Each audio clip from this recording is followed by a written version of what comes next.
Hai halo Sobat Netcast semua. Pada video kali ini saya akan mengulas pertandingan catur klasik yang sangat menarik dimainkan oleh legenda catur dunia yaitu Siegbert Tarrasch. Pada permainan kali ini Tarrasch bermain sebagai putih melawan Max Kirchner yang memegang hitam. Pertandingannya berlangsung di Nuremberg, Jerman tahun 1889.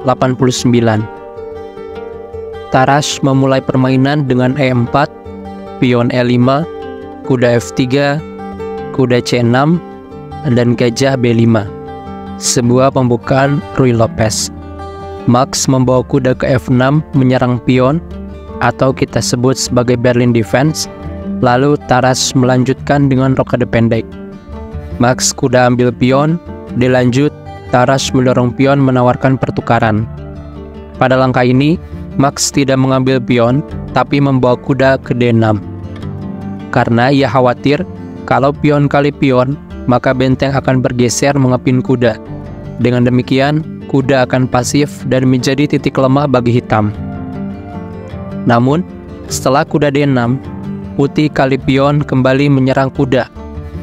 Tarrasch mengembalikan satu defisit pionnya, serta unggul dalam pengembangan. Tapi di sini, tentu Tarrasch juga membiarkan gajahnya dalam ancaman ya. Di sini kuda langsung saja pukul gajah dan hitam unggul satu perwira. Tapi tenang kawan-kawan, karena pengorbanan gajah tadi sudah masuk perhitungan dari Tarrasch. Setelah kuda kali gajah, di sini Tarrasch menyerang kuda dengan pion A4 dan di posisi ini kuda sudah terjebak. Di permainan aslinya, Max memilih kembali ke D6 dan pada posisi ini juga Tarrasch tidak terburu-buru memukul kuda, tapi melanjutkan pengembangan perwira dengan meluncurkan gajah menyerang menteri. Di sini hitam memblok dengan gajah, dan Tarrasch langsung saja gajah kali gajah, dibalas menteri kali gajah. Dan barulah di sini pion kali kuda. Lalu hitam melanjutkan dengan pion balas kali pion, dan Tarrasch mengaktifkan benteng mengepin menteri. Di sini kuda terpaksa melindungi dan kuda putih dibawa naik ke D4, tentu untuk mengincar petak F5. Di sini menteri bergeser mencoba menghindari serangan dan Tarrasch membawa kuda satu lagi ke C3. Hitam barulah rokade dan kuda langsung naik menyerang menteri. Menteri menyelamatkan diri ke H4 dan Tarrasch sigap membawa benteng ke A3 untuk membantu penyerangan di sayap raja. Hitam merespon dengan kuda G4 menyerang F2 dua kali dan Tarrasch masih membiarkan dan lanjut membawa benteng menyerang menteri. Di sini menteri hitam langsung saja skak dengan makan F2, raja bergeser ke H1 dan hitam mulai memajukan pion untuk join menyerang. Kuda lantas naik menyerang raja dan raja malah turun ke F7. Posisi ini dimanfaatkan Tarrasch dengan kuda pukul pion. Dan di sini hitam melakukan langkah tidak akurat, menteri memukul kuda. Di sini bukan kuda balik pukul menteri, tapi benteng terlebih dahulu menyerang ke F3. Lalu apa jadinya jika kuda ambil menteri duluan? Tentu kuda hitam akan melakukan royal forking ke F2, dan menteri putih pun akan lenyap juga. Mungkin ini juga ide dari hitam tadi ya. Dia berani mengorbankan menteri memukul kuda dengan harapan kuda balik memukul menteri. Tapi Tarrasch tidak termakan jebakan tersebut dan malah balik memberikan trik. Dengan langkah benteng ke F3 ini, tentu saja tidak mengizinkan kuda melakukan forking di F2 karena setelah menteri kali benteng. Di sini Tarrasch memakan menteri dengan menteri. Lihatlah teman-teman, Tarrasch bukan saja berhasil mendapatkan menteri, tapi di sini petak F2 terlindungi dari forking kuda, dan kuda di E7 pun masih terlindungi benteng. Setelah langkah menteri kali menteri ini, hitam menutup skak dengan kuda, dan kuda putih buru-buru menghindar dari ancaman benteng. Jika kuda di sini tidak diangkat, maka kemungkinan besar benteng akan bergeser mengepin kuda, tentu untuk mengincar back rank mat di E1. Dan tentu kuda ini juga bisa lenyap ya. Setelah kuda F5, Max melanjutkan dengan membawa raja ke G8, Di sini Taras memukul pion dengan kuda, menyerang pion B7 2 kali.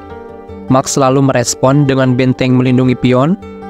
Menteri Putih lalu skak di B3, dan Raja terpaksa bergeser ke H8. Kuda lalu skak tipis-tipis, memaksa Raja untuk kembali. Kuda lalu diangkat double skak. Teman-teman, apa bisa melihat kalau di posisi ini Taras bisa menang dengan smother mate? Ya, tentu saja. Tapi bagaimana caranya? Karena di sini hitam memiliki benteng di F8 dan kuda di F6. Jika di sini setelah Raja bergeser lagi ke H8 dan menteri nekat mengorbankan diri ke G8, tentu akan sia-sia ya teman-teman. Karena kuda bisa langsung melahap menteri dan rencana smother mate jadi sia-sia. Pada permainan aslinya, Taras menemukan langkah terbaik untuk mendapatkan pola smother mate tersebut teman-teman. Apakah ada yang bisa menebak langkah terbaik tersebut? Ya, betul sekali. Di sini, Taras terlebih dahulu mengorbankan benteng, meluncur ke E8 menyerang benteng. Lalu apa tujuan manuver benteng ini? Pengorbanan benteng ini tentu untuk menghilangkan satu penjaga, baik itu benteng maupun kuda. Salah satu dari mereka harus digeser dari file F untuk terciptanya smother mate. Dan sampai pada langkah ini juga, Mark Questioners langsung menyerah. Kita lihat jika permainan sampai dilanjutkan. Misal di sini benteng menerima pengorbanan memukul benteng, maka menteri bisa langsung mengorbankan diri ke G8. Di sini benteng atau kuda yang pukul menteri akan diakhiri kuda F7 skakmat. Atau bagaimana jika di sini pengorbanan benteng tidak diterima, tapi pion maju mencoba memberi ruang untuk Raja. Tentu di sini menteri akan meluncur ke F7, menyerang benteng 2 kali untuk skakmat.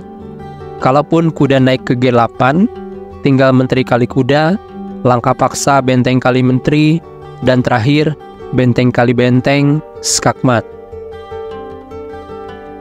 Permainan yang luar biasa ya teman-teman.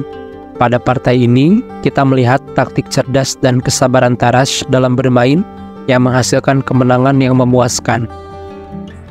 Dan pembelajaran dari ulasan pertandingan kali ini adalah removing the defender, atau menghilangkan penjagaan seperti yang Taras lakukan dengan manuver pengorbanan benteng ke E8 tadi.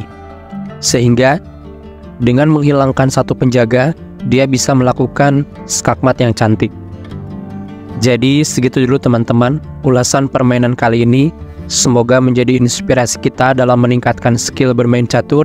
Sampai jumpa di ulasan pertandingan menarik lainnya. Jangan lupa subscribe channel Netchess ini ya teman-teman.